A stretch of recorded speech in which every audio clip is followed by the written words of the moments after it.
These lectures are not designed for use as medical references to diagnose, treat, or prevent medical illnesses or trauma. If you have questions about the diagnosis, treatment, or prevention of a medical condition or illness, you should consult your personal physician.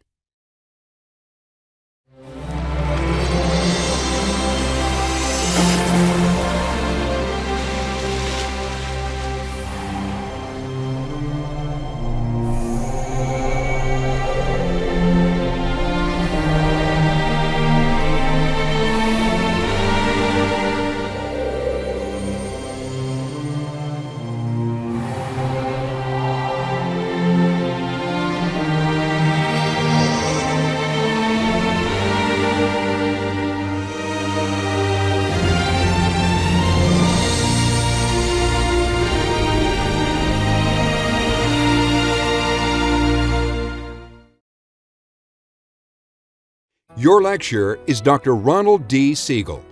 Dr. Siegel is an assistant clinical professor of psychology at Harvard Medical School and an adjunct clinical assistant professor of psychiatry at the University of Massachusetts Medical School. He received his Doctor of Psychology degree from Rutgers University and completed his clinical internship and postdoctoral fellowship at Harvard Medical School. Dr. Siegel teaches internationally about mindfulness and its application to psychotherapy and other fields. He is an author or editor of a number of important publications, including The Mindfulness Solution, Everyday Practices for Everyday Problems, and Mindfulness and Psychotherapy.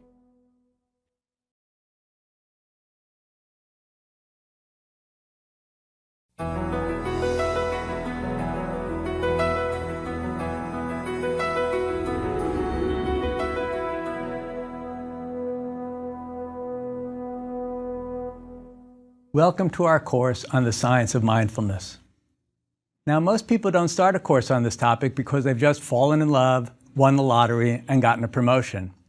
Rather, we get interested in these things when we want to better understand the cause of our psychological or physical suffering and how to find a path to greater well-being.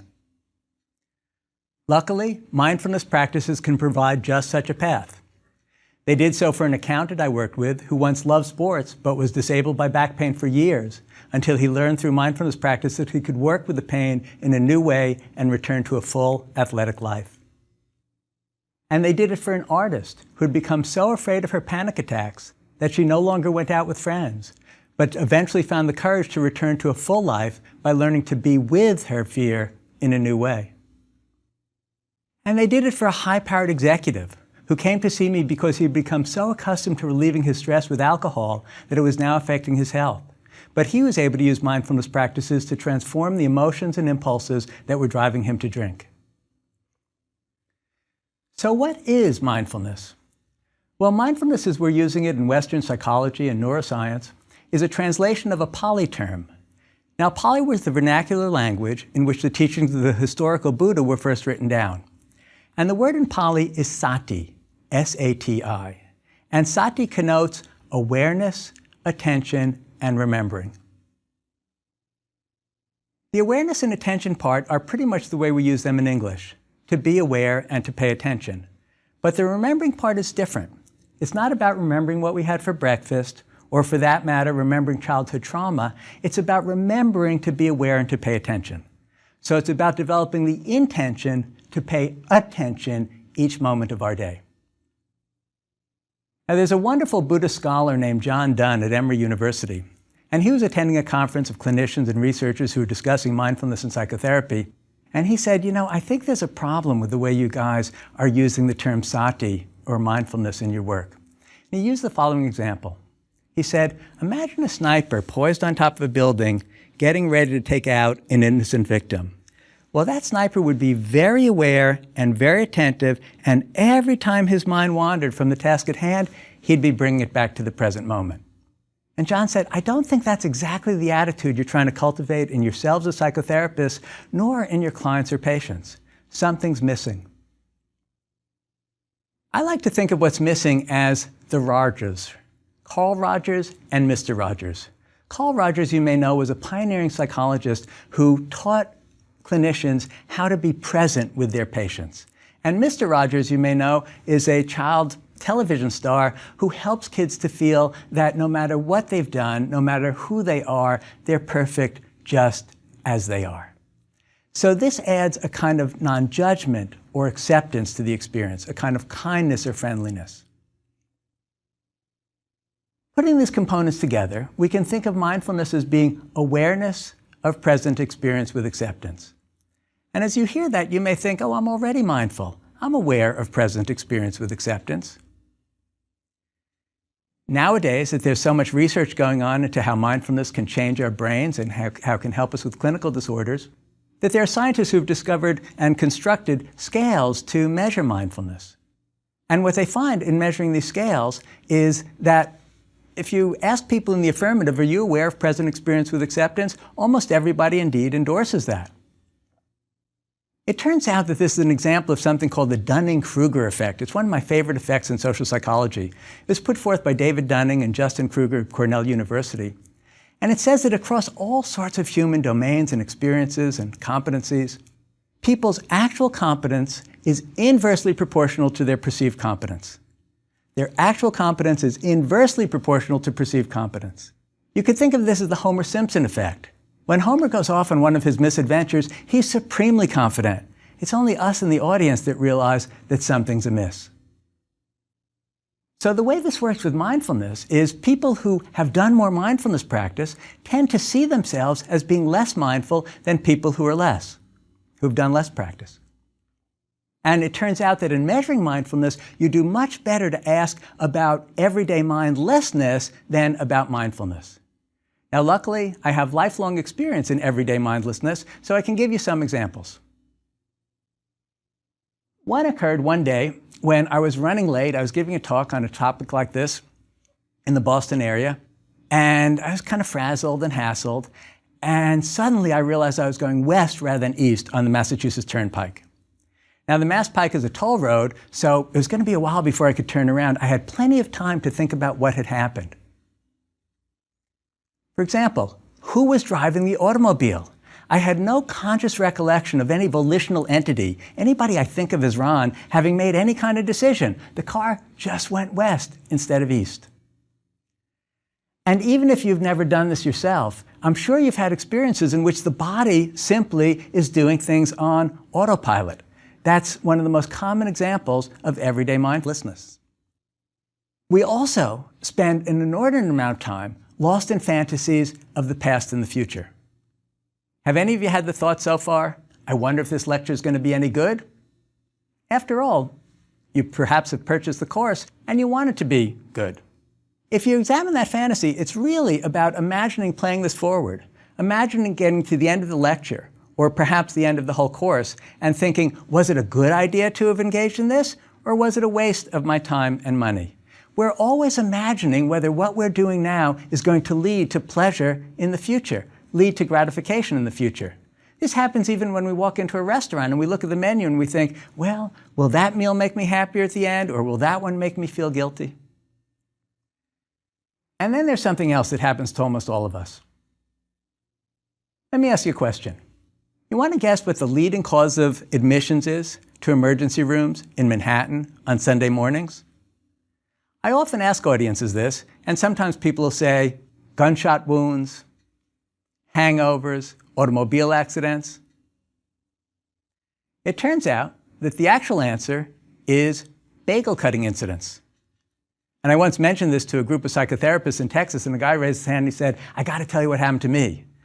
I was in Manhattan, I was with my sister, and we started talking about our mother again. And sure enough, one hand sliced right through the flesh of the other. I couldn't get the bleeding to stop, so I went to the emergency room.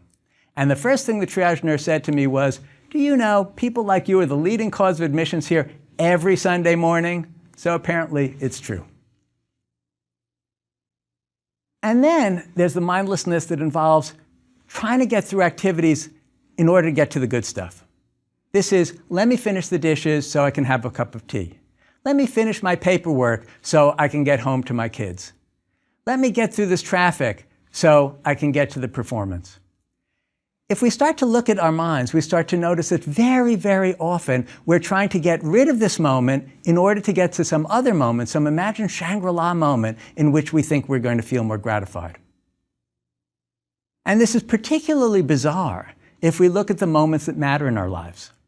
So just take a moment to reflect right now on some experience you've had, some moment that matters. When I ask folks about this, sometimes they'll say, well, it was my wedding day, or that moment I had with my grandson the other day, or perhaps being at a beach and watching a sunset. There are so many of them. Think of the one that came to mind for you. Was it essentially a moment in which you were thinking about the past or the future or rushing through something to get to the good stuff? Or was it a moment in which your mind and body had come together to be in the same place fully?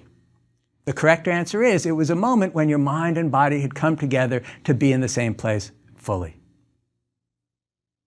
As I watch my mind, I'm kind of horrified to notice that probably over 50% of the moments of my life I'm wishing away. I'm hoping to get to that other good stuff, that Shangri-La. And putting aside any discussion we might have of what might happen after the body dies, clearly while we're here, it's a series of moments. I'm sorry to report, it gets worse. It turns out that life is difficult for everybody. And there are a number of reasons for this. I just want to highlight some of the most important.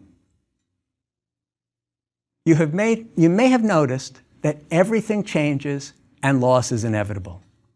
There's a psychoanalytic writer named Judith Viorst in the 1980s. She wrote a book called Necessary Losses, and it was on the shelf of virtually every psychotherapist. I don't know how many read it, but it was on a lot of bookshelves. And what she maintained was you could understand much of human psychological suffering by looking at our difficulty dealing with change and loss. This begins very early.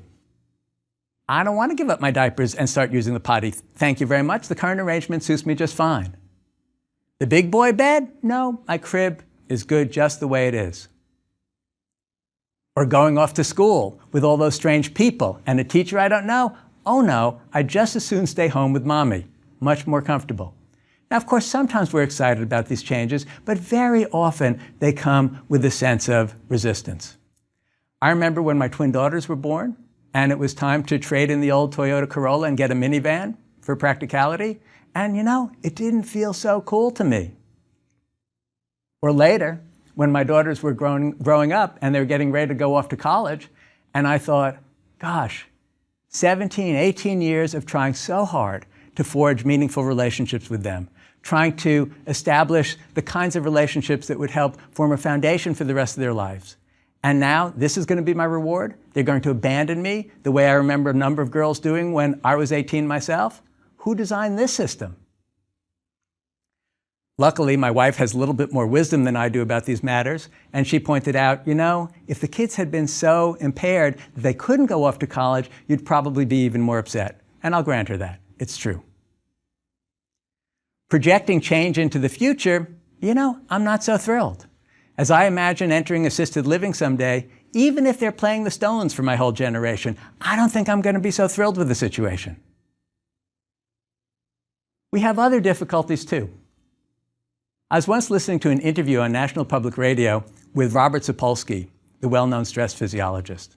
And he was being interviewed by Terry Gross, who's an excellent interviewer. And she was asking him about his life's work. And he was explaining that he had spent many years hiding behind blinds of vegetation in the African savanna with his colleagues watching baboon troops. And they would wait for these particularly juicy interactions among the members of the troop. And then they would go in, they'd anesthetize everybody, draw blood, and try to learn something about stress physiology. So Terry said, well, that's an interesting way to have spent a career. What did you discover?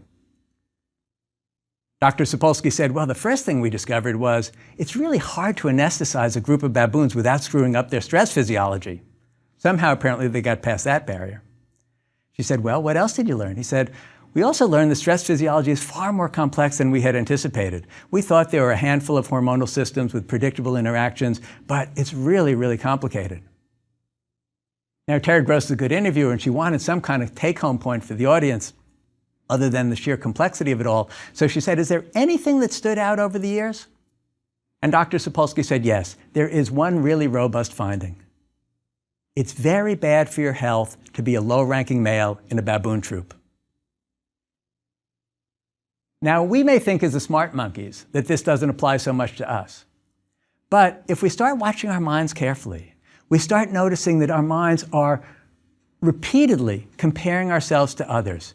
We have a kind of hardwired propensity to try to enhance our self-esteem, which in humans is our comparison to others in the troop. It's said in the Buddhist tradition to be the last neurotic tendency to fall away before highest perfect enlightenment.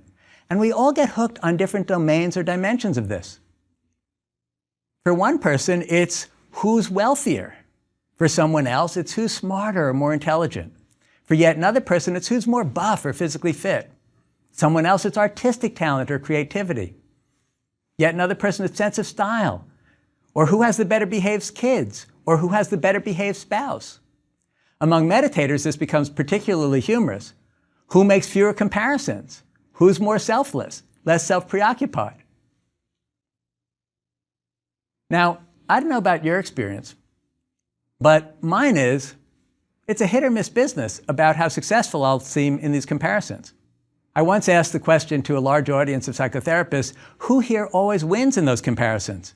And a guy in the back raised his hand, and I thought, avoid him at lunch, bad sign. To that same group of psychotherapists, I asked this question, who among you is going to die? Looked like about 15 or 20% of the hands went up. No wonder happiness is so elusive. We're preoccupied with ourselves and change and resisting change, and in the end, we all eventually fall apart and die and don't rank very high in the troop at all.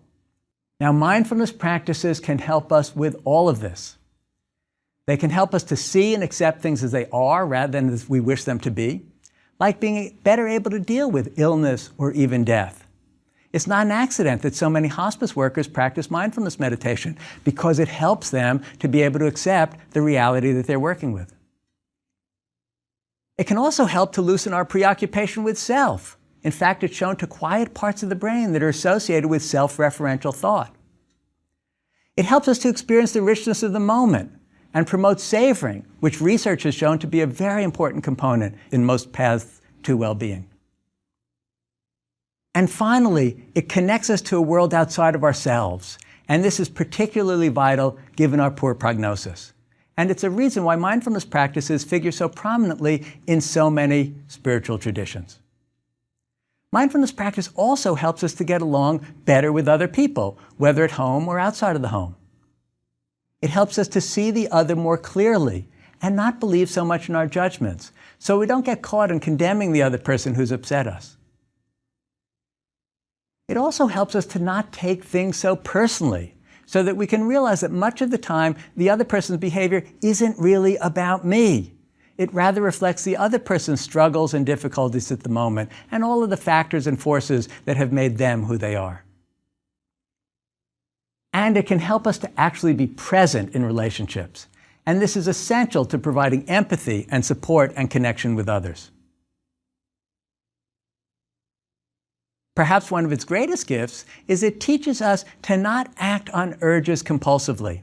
So when we're in an interaction with another human being and something comes up where we're going to react perhaps out of anger or out of fear, instead of just reacting, we take a moment, take a breath, and see what's going on and try to find a way to respond in a more meaningful and helpful way.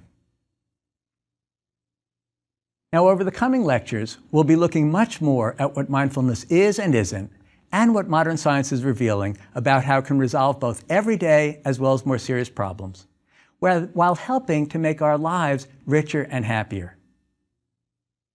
Now is a great time to be studying this, since we're in the midst of an explosion of scientific research about how mindfulness practices change both the structure and the functioning of our brain, as well as how they can improve all sorts of health outcomes.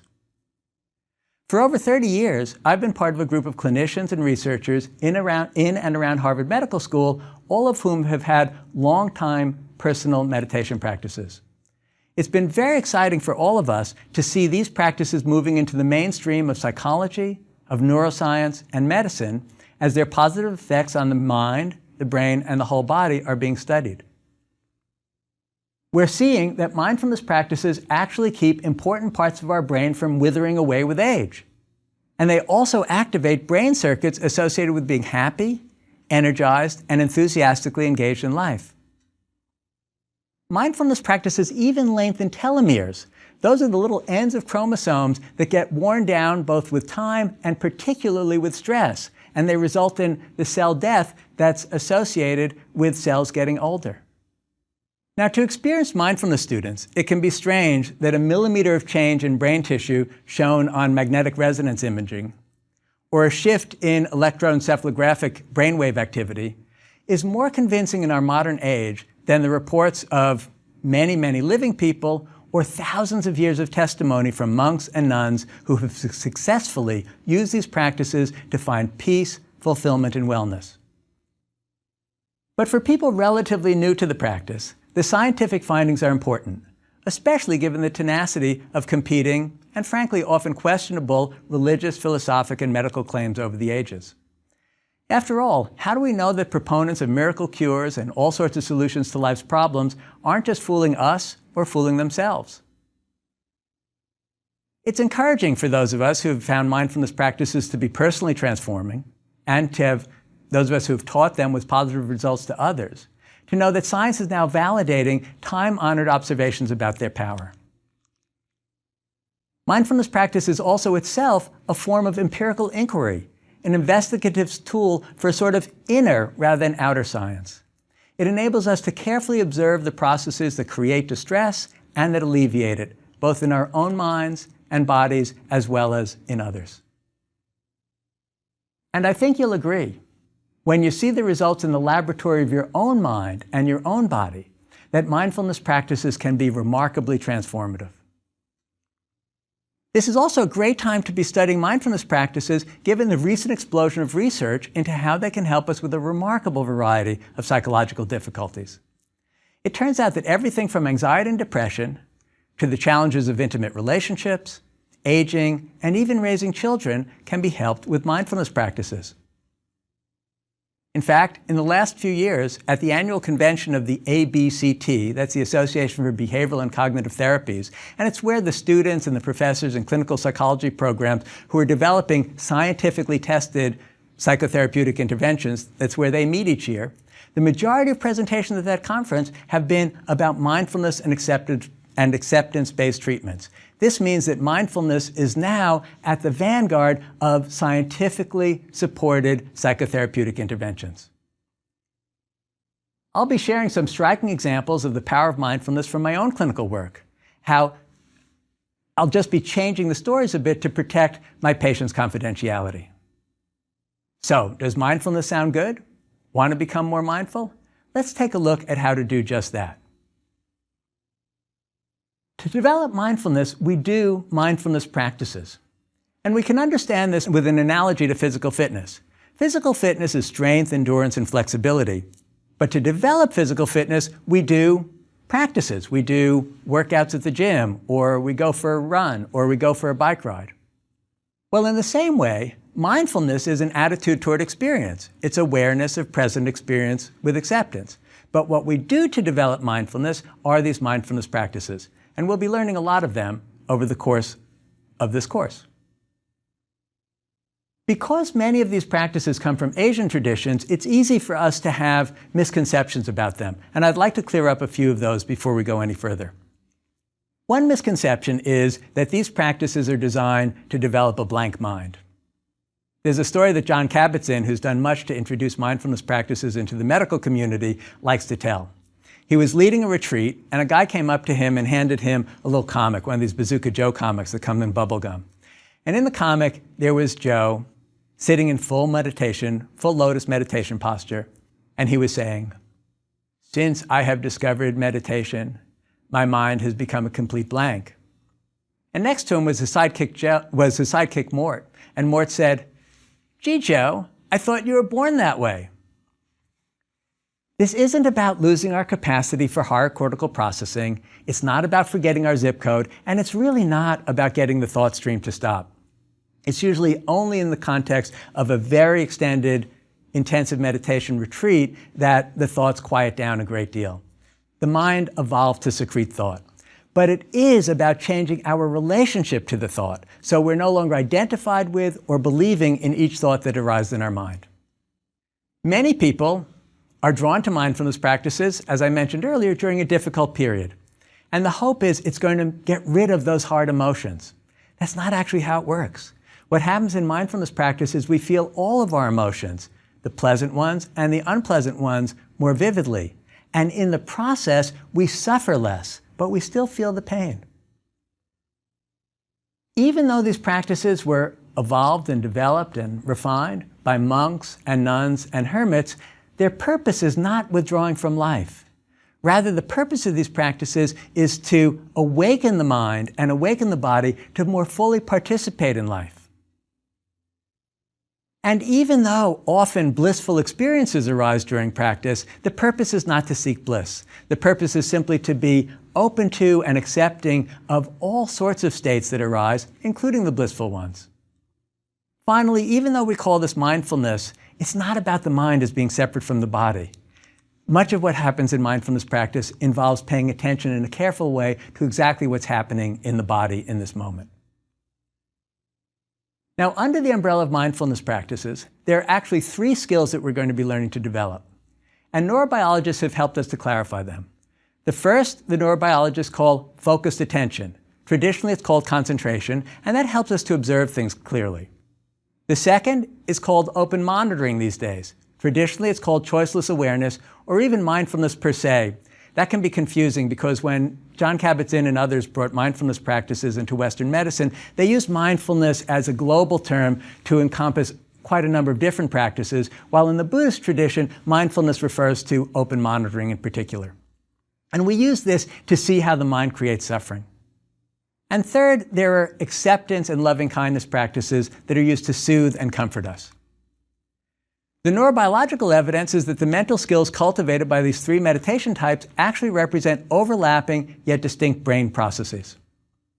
So, focused attention or concentration involves choosing an object and following it closely, while open monitoring or mindfulness involves attending to whatever predominates in consciousness at the moment. Focused attention and open monitoring develop the first 2 aspects of mindfulness, awareness of present experience. Probably the easiest way to understand the relationship between these is to remember the old days of cameras before we had automatic focus lenses.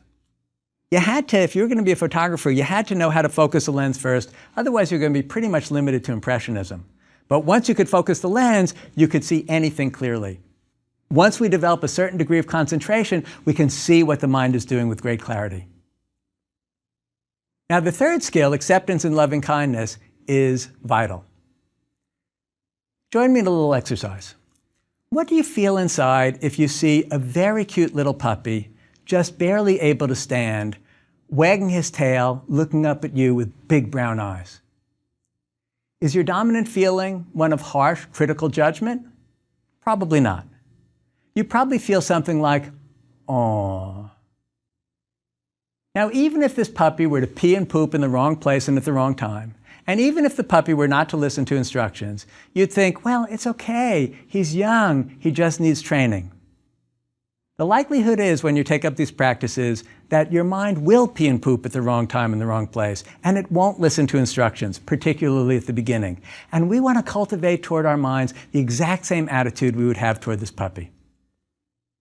That kind of acceptance is often just as hard as paying attention. We need to constantly let go to develop what the meditation teacher Joseph Goldstein calls a soft and spacious mind. Most of the mindfulness practices we're going to talk about develop one or another of these 3 skills. Now, we can understand the development of different religious and philosophical schools throughout history as responses to our evolutionarily determined and neurobiologically hardwired predispositions toward psychological distress, as ways of finding inner happiness or well-being in the face of our shared biological and existential predicaments, the ones I've been describing. Often independently, many different religions and philosophical schools have either developed forms of mindfulness practice themselves or hit on insights similar to those that we find when we practice mindfulness. It just so happens that of all the world's wisdom traditions, mindfulness practices have been developed and refined the most in Buddhist monasteries. But that doesn't mean you have to become a Buddhist to benefit from them. The original teachings of the historical Buddha were very pragmatic, and they avoided many of the questions we usually think of as religious. He eschewed metaphysical speculation about things like the origins of the universe, what exactly happens after death, or even the existence of God or gods. He called himself a physician of the mind and said, "I teach the origins of psychological suffering and its alleviation." This is one reason why the practices drawn from Buddhist teachings are such a natural fit for modern mental health professionals. After all, we ourselves are trying to be effective physicians of the mind. So because of their practical nature, most people find that Buddhist techniques and teachings needn't interfere with their own cultural identifications, their philosophic beliefs, or even their religious traditions. And this has made them very good candidates for study and to integrate into both medical and psychological treatments. So we'll see that it's primarily mindfulness practices drawn from Buddhist traditions that we've studied and are learning change brain structure and function in desirable directions and can help to alleviate all sorts of psychological distress. But as we'll also see, mindfulness practices drawn from other Western and Eastern traditions, as well as philosophic and psychological traditions, can be part of a scientifically supported path to well-being. Interestingly, the practices themselves are taking new forms as they are being used in modern scientific psychotherapy. In the West, in psychotherapy, we have the strong emphasis on the nuances of interpersonal relationships of all kinds. And this is now starting to change Buddhist practices. So while ancient religions and philosophic systems are providing tools for a scientifically informed path to well-being, insights from science are prompting those ancient traditions to evolve as they're being practiced in the modern world. Throughout this course, I'll encourage you to regularly engage in mindfulness practices yourself.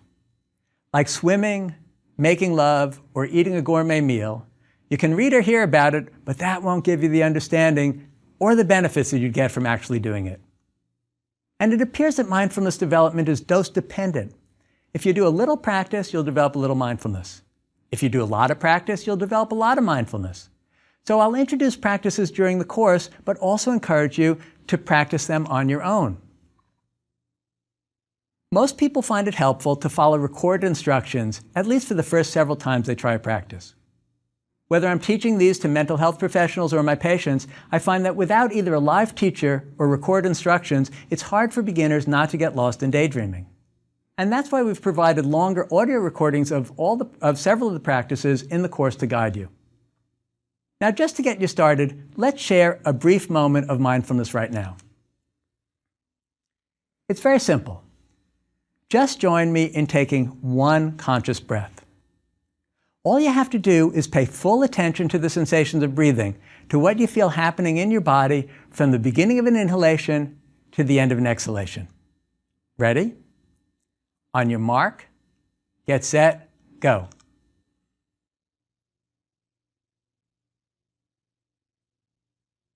Great, you've started your mindfulness practice.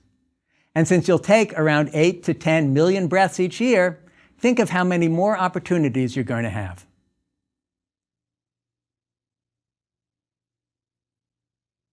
In the next lecture, we'll look at how our brains evolved for survival rather than for happiness, and how this sets us up for countless difficulties that mindfulness practices were designed to help us resolve. And we'll also learn how to practice mindfulness more ourselves, so we can train our brains to not only survive, but also to flourish. Thanks for being here.